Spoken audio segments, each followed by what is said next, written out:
ನಂದು pure Kannada medium. ನಾನು 1ರಿಂದ 10ನೇ class ತನಕ ನಾನು ಕನ್ನಡ ಮೀಡಿಯಮ್ದಲ್ಲೇ ಕಲ್ತಿದ್ದು. ನನಗೆ ಇಂಗ್ಲೀಷ್ ಅಷ್ಟೊಂದು ಚೆನ್ನಾಗಿ ಬರೋದಿಲ್ಲ. ನಿಮ್ಮದು ಯಾವುದು ಮೀಡಿಯಮ್ ಅಂತ ಕಮೆಂಟ್ ಮಾಡಿ. ಸೊ ನಾನು ಹಿಂದಿನ ಒಂದು ಇವತ್ತು ಸೆಕೆಂಡ್ ರೌಂಡ್ ರಿಸಲ್ಟನ್ನು ರಾತ್ರಿ 8 ಗಂಟೆ ಮೇಲೆ ರಿಲೀಸ್ ಮಾಡ್ತಾರೆ ಅಂತ ಒಂದು ವಿಡಿಯೋನ ಮಾಡಿದ್ದೆ. ಸೊ ಆವಾಗ ನಾನು ಹೇಳಿದ್ದೆ, ಯಾರಿಗೆ ದಂತ ವೈದ್ಯಕೀಯ ಸೀಟು ಸಿಗ್ತದೆ ಅಂದರೆ ಡೆಂಟಲ್ ಸೀಟ್ ನಿಮಗೇನಾದರೂ ಅಲಾಟ್ ಆದರೆ, ಸೊ ನೀವು ಆ ಒಂದು ಸೀಟನ್ನು ಕ್ಯಾನ್ಸಲ್ ಮಾಡಿದರೆ ಮಾತ್ರ ಸೆಕೆಂಡ್ ಎಕ್ಸ್ಟೆಂಡೆಡ್ ರೌಂಡಿಗೆ ನಿಮ್ಮನ್ನು ಕನ್ಸಿಡರ್ ಮಾಡಲಾಗ್ತದ ಅಂತ ಇದರಲ್ಲಿ ಕೊಟ್ಟಿರ್ಬೋದು. ಇದರಲ್ಲಿ ಸೆಕೆಂಡ್ ಎಕ್ಸ್ಟೆಂಡೆಡ್ ರೌಂಡ್ ಅಂಥೇಳಿ ಮೆನ್ಷನ್ ಆಗಿಲ್ಲ ಅಂಥೇಳಿ ಒಂದು ಇನ್ಫಾರ್ಮೇಷನ್ ಅನ್ನು ಹೇಳಿದ್ದೆ. ಬಟ್ ದಯವಿಟ್ಟು ನನ್ನನ್ನು ಕ್ಷಮಿಸ್ಬಿಡಿ, ನಾನು ಹೇಳಿದ್ದು ತಪ್ಪಾಗಿದೆ. ಇದು ಸೆಕೆಂಡ್ ಎಕ್ಸ್ಟೆಂಡೆಡ್ ರೌಂಡಿಗೆ ಅಲ್ಲ, ಇದು ಸೆಕೆಂಡ್ ರೌಂಡಿಗೆ ಮಾತ್ರ. ಅಂದರೆ ಇವತ್ತು ನೀಟ್ ರಿಸಲ್ಟನ್ನು ಅನೌನ್ಸ್ ಮಾಡಿ ನಾಳೆ ಇಂಜಿನಿಯರಿಂಗ್ ರಿಸಲ್ಟನ್ನು ಅನೌನ್ಸ್ ಮಾಡುವಂತಹ ಕಾರಣನೇ ಇದು. ಏನಂತಂದರೆ, ನಿಮಗೆ ಮೆಡಿಕಲ್ ಸಿಕ್ಕರೆ automatically you are not allowed for any other courses. But dental seat ನಿಮಗೇನಾದರೂ ಸಿಕ್ಕರೆ, ಇವತ್ತು ಅನೌನ್ಸ್ ಮಾಡುವಂತಹ ಒಂದು ರಿಸಲ್ಟಲ್ಲಿ ಡೆಂಟಲ್ ಸೀಟ್ ಸಿಕ್ಕರೆ, ನೀವು ಆ ಒಂದು ಡೆಂಟಲ್ ಸೀಟನ್ನು ಇಮ್ಮಿಡಿಯೇಟ್ ಆಗಿ ನಾಳೆ ಇಂಜಿನಿಯರಿಂಗ್ ರಿಸಲ್ಟ್ ಬರೋದಕ್ಕಿಂತ ಮುಂಚೆ ಯಾವಾಗ ಅಂತ ಅವ್ರು ಟೈಮ್ ಕೊಡ್ಬೋದು. ಅಷ್ಟರೊಳಗೆ ನೀವೇನಾದರೂ ಡಿಲೀಟ್ ಮಾಡಿಕೊಂಡ್ರೆ ಮಾತ್ರ, ಕ್ಯಾನ್ಸಲ್ ಮಾಡಿಕೊಂಡ್ರೆ ಮಾತ್ರ ನಿಮ್ಮನ್ನು ಸೊ ಇಂಜಿನಿಯರಿಂಗ್, ಆರ್ಕಿಟೆಕ್ಚರ್, ಕೃಷಿ ವಿಜ್ಞಾನ ಇದಕ್ಕೆ ಕನ್ಸಿಡರ್ ಮಾಡ್ತಾರೆ ಅಂತ ಹೇಳಿರುವಂಥದ್ದು.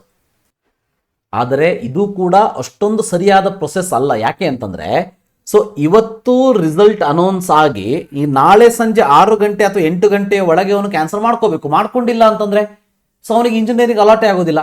ಸೊ ಫಸ್ಟ್ ಆಫ್ ಆಲ್ ನೀವು ಹೀಗೆ ಹೇಳಿಬಿಡಿ, ಸೊ ಇಂಜಿನಿಯರಿಂಗ್ ನಾವು ಅಲಾಟ್ ಮಾಡೋದೇ ಇಲ್ಲ ಏನಾದ್ರು ಡೆಂಟಲ್ ಅಲಾಟ್ ಆದರೆ. ಸೊ ಆದರೆ ಡೆಂಟಲ್ ಕ್ಯಾನ್ಸಲ್ ಮಾಡ್ಕೊಳ್ಬೇಕು ಅಂತ ಅಂದರೆ ಇವತ್ತು ಅವನು ರಿಸಲ್ಟ್ ನೋಡೋದೇ ಇಲ್ಲ, ನಾಳೆ ಮಧ್ಯಾಹ್ನ 3 ಗಂಟೆ ನೋಡ್ತಾನೆ. ಅಂಥವ್ರು ಏನು ಮಾಡಬೇಕು? ಇರಲಿ, ಇದು ಒಂದು ಪ್ರೊಸೀಜರ್ ಇದೆ, ಇದನ್ನು ಫಾಲೋ ಮಾಡೋಣಂತೆ.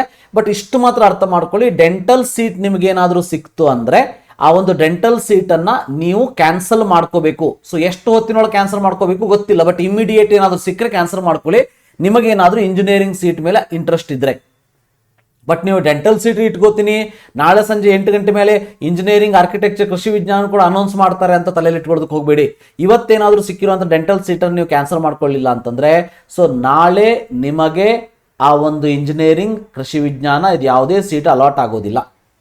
ಸರ್ ಮತ್ತೆ ಇಲ್ಲಿ ಕನ್ನಡದಲ್ಲಿ ಕೊಟ್ಟೇ ಇಲ್ಲ ಅಂತ ನೀವು ಹೇಳ್ಬೋದು. ಬಟ್ ಇಂಗ್ಲೀಷಲ್ಲಿ ನಾನು ಹೇಳಿದ್ನಲ್ಲ, ನಂದು ಕನ್ನಡ ಮೀಡಿಯಂ, ನನಗೆ ಇಂಗ್ಲೀಷ್ ಓದೋದಕ್ಕೆ ಬರೋದಿಲ್ಲ. ಸೊ ಇಂಗ್ಲೀಷ್ ಈಗ ನಾನು ಓದ್ತಾ ಇದ್ದೀನಿ ನೋಡಿ. Candidate allotted dental seat will have to cancel the allotted dental seat before the process of seat allotment of UG CET 2023. Only then the candidate will be considered for second round of UG CET 2023. ನೋಡಿ, ಅಂದರೆ ನಾಳೆ announce ಆಗುವಂಥ ರಿಸಲ್ಟ್ಗೆ ಸಂಬಂಧಪಟ್ಟಾಗಿ ಇದನ್ನು ಹೇಳ್ತಾ ಇರುವಂಥದ್ದು.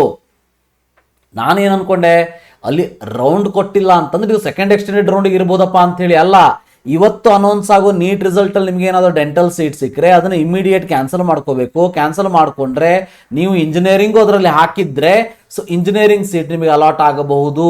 Cancel ಮಾಡ್ಕೊಳ್ಳಿಲ್ಲ ಅಂತಂದರೆ engineering, architecture, agriculture, veterinary, pharmacy, BSc nursing ಕೋರ್ಸ್ಗಳಿಗೆ ನಿಮ್ಮನ್ನು ಕನ್ಸಿಡರ್ ಮಾಡೋದಿಲ್ಲ.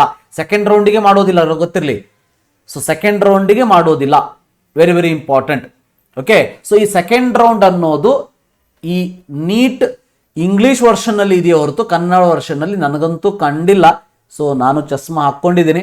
ಸೊ ನೀವು ಕೂಡ ಒಂದ್ಸಲ ನೋಡಿ, ಸೊ ಕಂಡ್ರೆ ಹೇಳಿ. ಸೊ ಬಟ್ ಇಂಗ್ಲೀಷ್ ನಮಗೆ ಓದೋದಕ್ಕೆ ಬರೋದಿಲ್ಲ, ಇಂಗ್ಲೀಷಲ್ಲಿ ಕೊಟ್ಬಿಟ್ಟಿದ್ದಾರೆ. ಆದರೂ ನಿಮಗೆ ನನ್ನ ಕೈಲಾದಷ್ಟು ಸಹಾಯವನ್ನು ಅಂದರೆ ಸಾಧ್ಯವಾಗುವಂಥ ರೀತಿಯಲ್ಲಿ ನಿಮಗೆ ಎಕ್ಸ್ಪ್ಲೈನ್ ಮಾಡಿದ್ದೀನಿ. ದಯವಿಟ್ಟು ಅರ್ಥ ಮಾಡ್ಕೊಳ್ಳಿ. Thank you. Have a nice day.